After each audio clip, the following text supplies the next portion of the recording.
Greeting and salutations. I am Lloyd, a producer at LCD Productions, and I have come to share this new series of visual audiobooks with you, the listener, the supporter, the viewer. Together we will go on a journey like never before, fly to new heights with Project Aerospace, explore new land and cityscapes with photations, even change the dimension of time through the power of time-lapse photography from live to tape.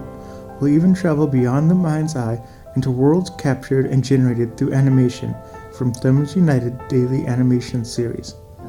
As we together go on these journeys filled with photography and theater of the mind, I hope you remember the core belief that we hold, that anyone can become the master of art, meaning that it is not some born skill what makes someone good at being creative. It is a desire to practice and spend time being creative that creates the master. I hope that these films, photography, and stories inspire you to set some time aside and practice some creativity. I believe if we all spend more time creating and being constructive, the world would be a better place, a more friendlier and fulfilling place. Thank you for coming. Let's begin this journey.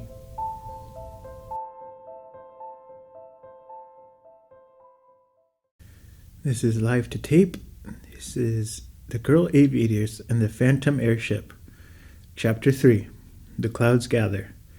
And so unless we can raise that money somehow within a short time, we shall have to leave dear old Shadyside. It was Roy who spoke in troubled tones some day after the successful flight of the Golden Butterfly. They were seated in the cool-looking living room of Mrs. Prescott's home. The sun filtered in through the Vietnamese blinds, fell in patches on the polished floor. Peggy's work, for Mrs. Prescott's circumstances had been for some time too strained to afford the servant she formerly had, but she had kept all knowledge of her struggle from her nephew and niece until now. The time had arrived when she felt that she could conceal no longer the object of old Sam Harding's visit to her. The old man, among other things, was president of the Shady Bay Bank. This bank, although the children did not know it, had long held a mortgage on Miss Prescott's property. The kindly, sweet-souled lady had incurred a debt to forward her brother's dreams, for poor Mr. Prescott had always been just on the verge of making a fortune. Mr. Harding's errand was to state that the interest being long overdue, there being no immediate prospect of settlement, the bank would have to foreclose.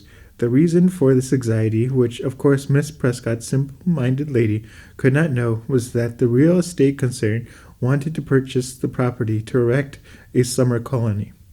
But what of my securities in and inquired Miss Prescott, who really knew no more of business than Peggy French's bulldog. In the depressed state of the market, that class of securities are worth nothing, madam, was the response. In addition, though I have refrained from telling you so till now, your account at the bank is much overdrawn. However, he continued, to show you that we mean to be fair with you, we will say nothing about that. But unless the bank gets its interest, we must have the land. It was Miss Prescott's relation to the true state of affairs to Roy and Peggy that sunny afternoon that had brought forth Roy's exclamation recorded at the beginning of this chapter. But Auntie burst out, Peggy's blankly, does this man mean to say that there is nothing, absolutely nothing, on which we can realize anything? Mrs. Prescott shook her head slowly. There is nothing we can do, she rejoined sadly. We shall have to leave dear old Shadyside, and the land will be cut up and sold to strangers, land which the first Prescott settled on, and which had been in the family ever since. Oh dear, Miss Prescott, never the more strong-minded of women, drew out a handkerchief and began to sniff ominously. Peggy, looking bewitchingly pretty in a simple muslin frock, wrinkled her forehead seriously. It simply can't be as bad as all that, she persisted. We can raise the money somehow. $5,000, cried Miss Prescott. Phew, that's a lot of money from Roy. But Peggy had jumped up in her chair. The contest, Roy, the contest, she was exclaiming. We must write this very day for particulars. If the Golden Butterfly can win that prize. By Jove, sis, it's $5,000, isn't it? burst out Roy, almost equally excited. I had forgotten all about it up till now. What an idiot I am. If only. He stopped short suddenly, struck by a depressing thought. Probably there were plenty of machines, most of them far better than the Golden Butterfly, entered in the contest, which they had read about. His enthusiasm died away, as was the way with Roy, almost as quickly as it had flamed up. But Peggy could not hear of hesitation. She made Roy sit down that very night and write to the committee in charge of the Higgins Prize.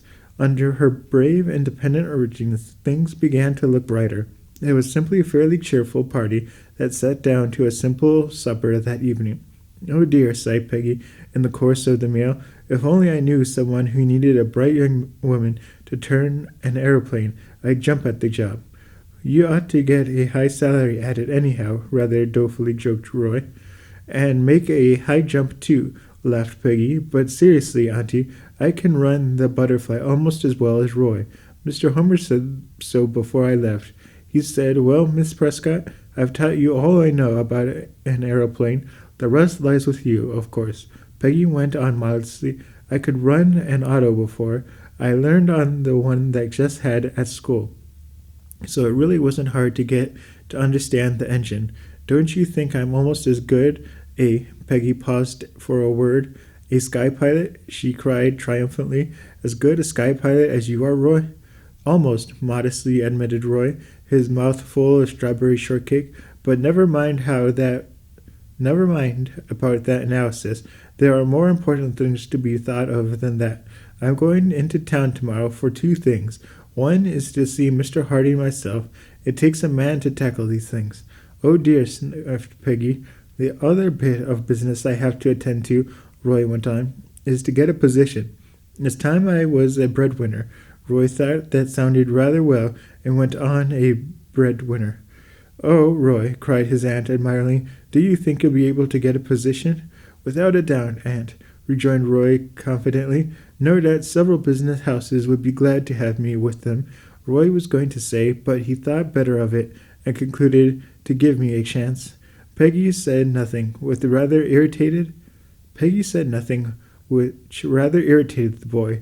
He concluded, however, that being a girl, she could hardly be expected to appreciate the responsibilities of the man of the household, since that afternoon, its disclosure, Roy had in his own mind assumed that important position. Somewhat to Roy's surprise, he found no difficulty in obtaining access to Mr. Harding at the bank. On the contrary, he had been expecting he could not have been ushered into the old man's presence with greater pompousness. He stated the business briefly and straightforwardly. "Now, Mr. Harding," he concluded, "is there no way in which the matter can be straightened out?" The old man in a rusty black suit picked up a pen and began drawing scrawly diagrams on the blotter in front of him. Apparently he was in deep thought, but had Roy been able to penetrate the mask-like face, he would have been startled at what was passing in Simmons Harding's mind. At last he spoke. "I understand that you have built an aeroplane which is a success," he questioned. "That's right, sir," said Roy, flushing proudly, "but the idea we put into it was my father's, every one of them. He practically made his life work, you see, and you bargained yourself carrying those ideas out," snarled the old man. "Oh, you need not look astonished. I know all about your affair. More than you think for, and now have expanded the wicked sum of the engine of this fine thing where you expect to reap your profit." Roy was rather taken aback.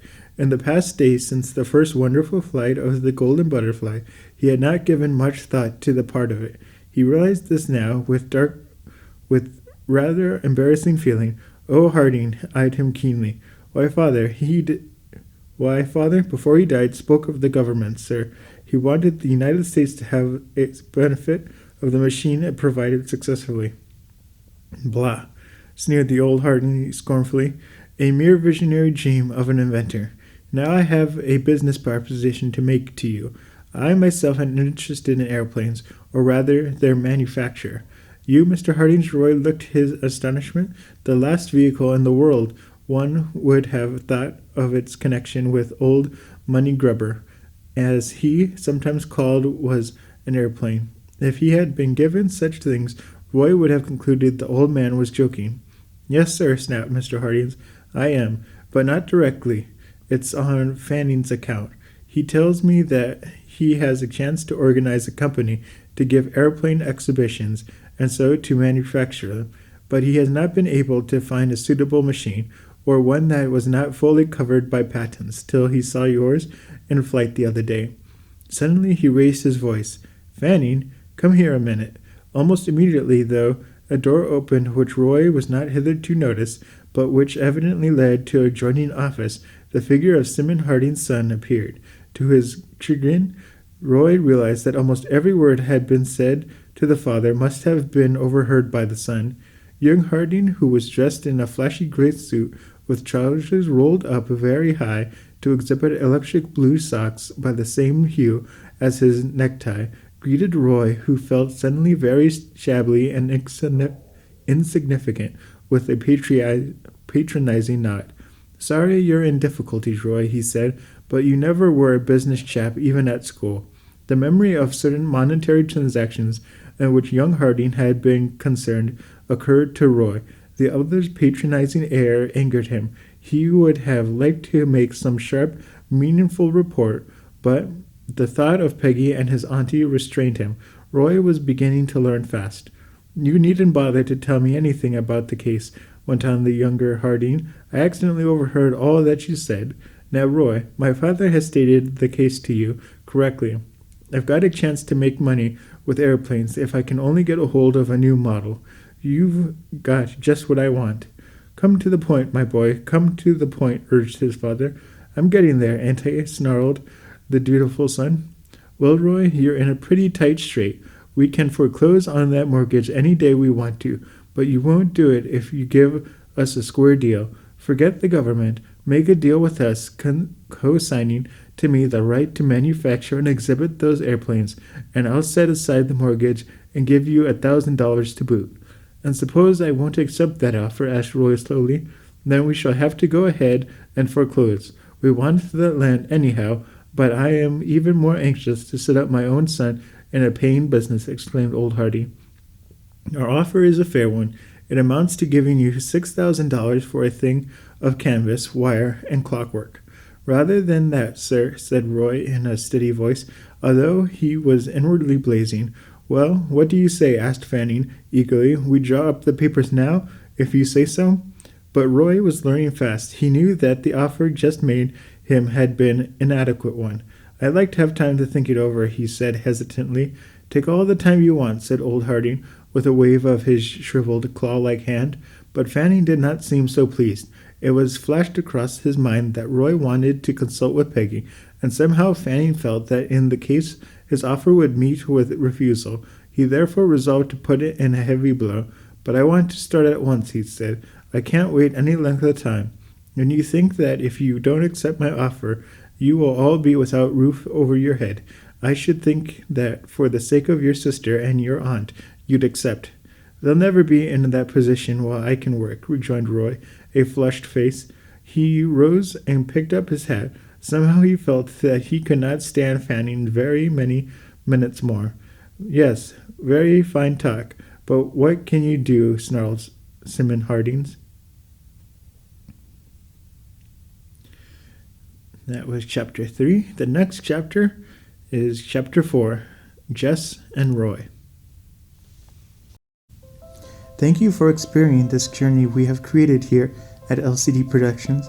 For more information on how to support these films and projects, visit photations.com/support.